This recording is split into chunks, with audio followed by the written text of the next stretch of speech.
Oke, Assalamualaikum warahmatullahi wabarakatuh. Kembali bersama saya Novia Dwi Putranti. Seperti janji saya pada video pembelajaran sebelumnya, bahwa pada video kedepannya ini saya akan melanjutkan dari pembahas mengenai tabel, tapi ini ke pembahasan diagram karena tabel kemarin sudah saya anggap selesai di pembahasan sebelumnya. Jadi untuk membuat membuat diagram pada aplikasi pengolah kata, kita harus menentukan dulu pengolah kata yang digunakan. Kebetulan di sini saya menggunakan Microsoft Word. Jadi apa sih diagram itu? Nah, mungkin ada yang bertanya-tanya, diagram itu sama nggak sih dengan grafik? Atau diagram itu merupakan sebuah bagan?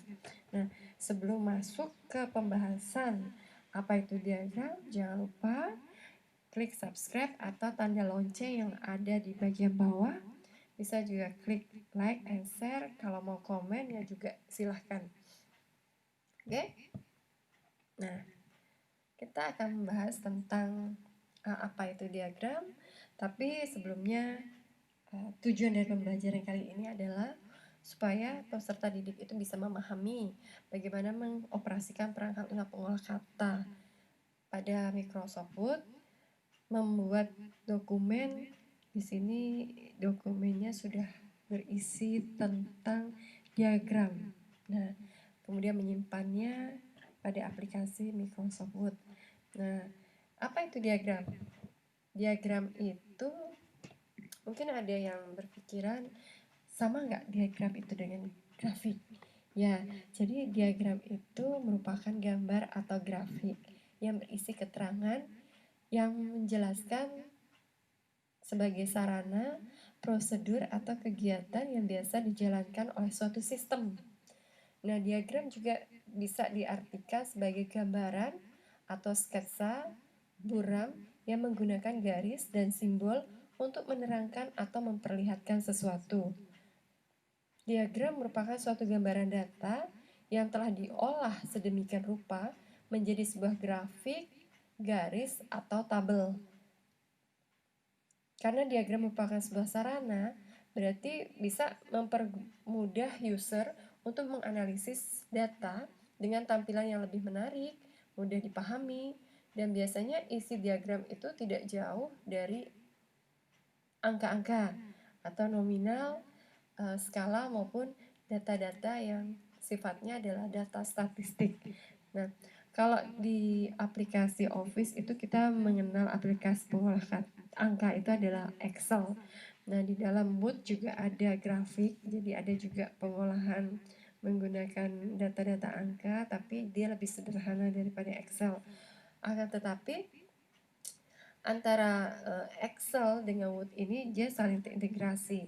Data yang ada pada Excel bisa kita buat grafiknya di Word, demikian juga sebaliknya. Nah, kita akan masuk ke dalam aplikasi Microsoft Word untuk pembuatan diagram ini.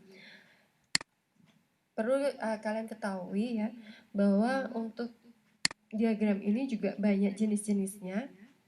Jadi diagram ini jenis-jenisnya itu sangat banyak. Kalau di sini kalian bisa klik di menu insert, kemudian di situ ada chart. Ya, chart ini di sini jenis-jenis daripada grafik atau diagram. Ada yang berbentuk kolom, ada line, ada yang berbentuk pie, karena dia merupakan sama seperti potongan pizza atau potongan kue pie ya. Lebih tepatnya ada yang berbentuk batang atau bar, kemudian ada yang berbentuk area, kemudian ada yang scatter, jadi ada X-nya. Nah, ini seperti gini ini. Kemudian ada yang berbentuk stalk, surface, ada yang berbentuk donat, karena memang seperti kue donat. Ada yang berbentuk bubble, karena dia berbentuk seperti gelembung-gelembung udara. Gelembung-gelembung apa ya? Bukan udara sih, gelembung-gelembung. Kalau main gelembung apa? Air dikasih sabun kemudian ditiup. Seperti itulah, seperti bubble ya. Kemudian ada yang berbentuk radar. Kalau radar ini kalau dilihat di sini mirip-mirip seperti apa ya? Kayak mirip kayak sarang laba-laba kali ya. Oke, kita akan lanjut saja. bagaimana membuat sebuah chart. Jadi untuk membuat sebuah grafik seperti yang sudah saya kemukakan tadi, grafik itu tidak jauh dari yang namanya angka atau nominal. Nah, angka atau nominal ini berarti kita harus menyiapkan dulu tabel yang berisi angka atau nominal. Nah, di sini saya sudah menyiapkan sebuah tabel. Jadi cara pembuatan tabel ini seperti pembelajaran sebelumnya sudah pernah saya jelaskan, ya kan? Nah, di sini ada beberapa item. Nah, dari item ini akan saya buat tabelnya. Jadi caranya tinggal di blok, maksud saya dibuat diagramnya dari tabel ini, di blok dulu tabelnya, kemudian baru klik insert, pilih chart. Nah, chart ini kita bisa memilih mau yang jenisnya apa. Di sini saya pilih yang pie. Oke, yang pie, dia model seperti ini. Kemudian pilih oke. Nah, nanti hasilnya akan seperti ini jumlahnya. Kemudian ada di sini ada apa? Excelnya, Excel dalam bentuk Word ya, Word Excel. Maksudnya tabel Word-nya. Nah, kemudian di sini ada penjualan karena ini menyangkut tentang penjualan. Kemudian bisa juga kita memilih tipe lainnya. Kalau ingin memilih tipe lainnya itu juga bisa. Jadi misalnya di sini pilih yang tipe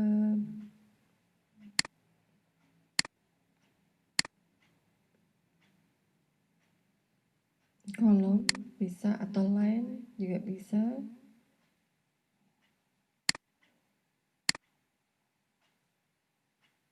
Nah, ini ada beberapa kategori. Dia membandingkan beberapa kategori. Karena di sini datanya sangat besar, jadi mungkin agak sulit. Maksud saya bukan besar gimana ya, jumlahnya sangat banyak ya. Saya ambil aja ada 4 misalnya. Kemudian klik insert chart. Nah, di sini biar enak bisa bacanya. Saya pilih donat juga bisa. Nah, ini ada donat. Jadi yang donat ini di sini jelas sekali ya. Karena saya ambil dari beberapa bagian. Nah, ini di sini bisa diatur namanya. Jadi dari jumlahnya ini keseluruhan ini bisa diatur.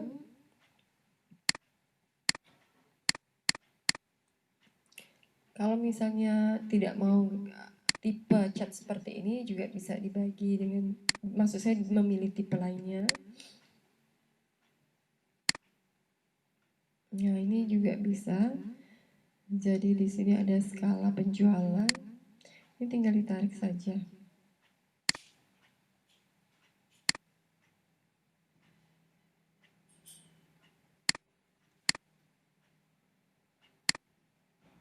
Ini adalah penjualan.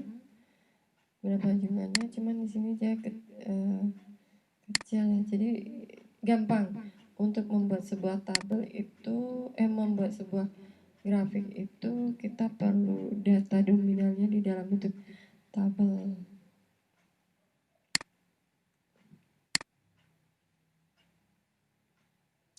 Kemudian berikutnya adalah membuat sebuah bagan.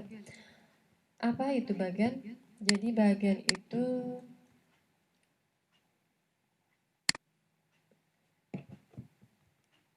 beda ya, fungsinya sangat beda dengan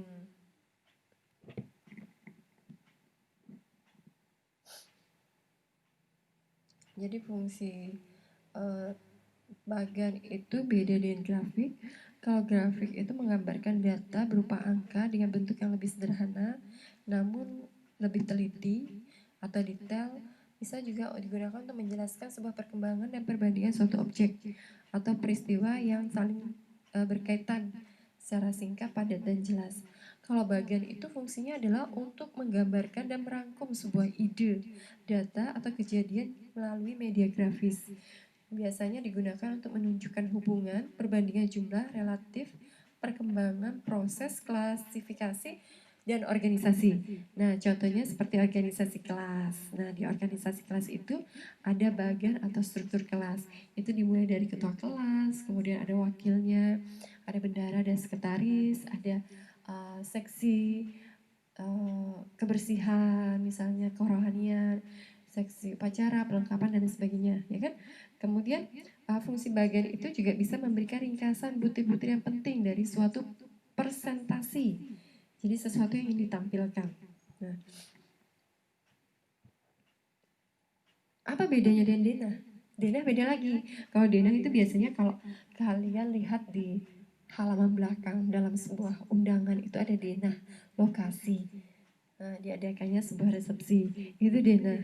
Jadi denah itu untuk menemukan sebuah lokasi yang akan dicari. Ini ya kan?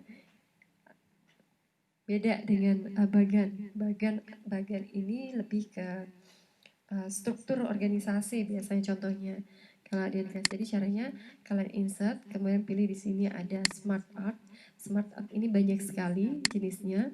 Ada yang bentuk list, ada yang proses, ada yang circle, ada yang hierarki. Kalau untuk kelas biasanya bentuknya hierarki. Ada yang relationship, ada matrix, ada yang piramid. Kita pilih yang hierarki karena kenapa saya pilih hierarki? Karena ini pasti paling banyak kalian gunakan terutama dalam membuat sebuah struktur organisasi kelas, struktur organisasi kepramukaan atau OSIS, BEM, dan sebagainya. Ya. Nah ini tinggal diganti teksnya. Teksnya ini bisa diganti, misalnya di sini diganti dengan ketua kelas. Nah, ketua kelas ini memiliki wakil 1 dan wakil 2. Saking banyaknya, mungkin dia memiliki pekerjaan sehingga memerlukan 2 orang wakil. Kemudian di sini bisa bendahara.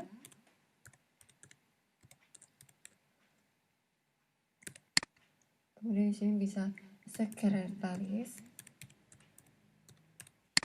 Dan di sini bisa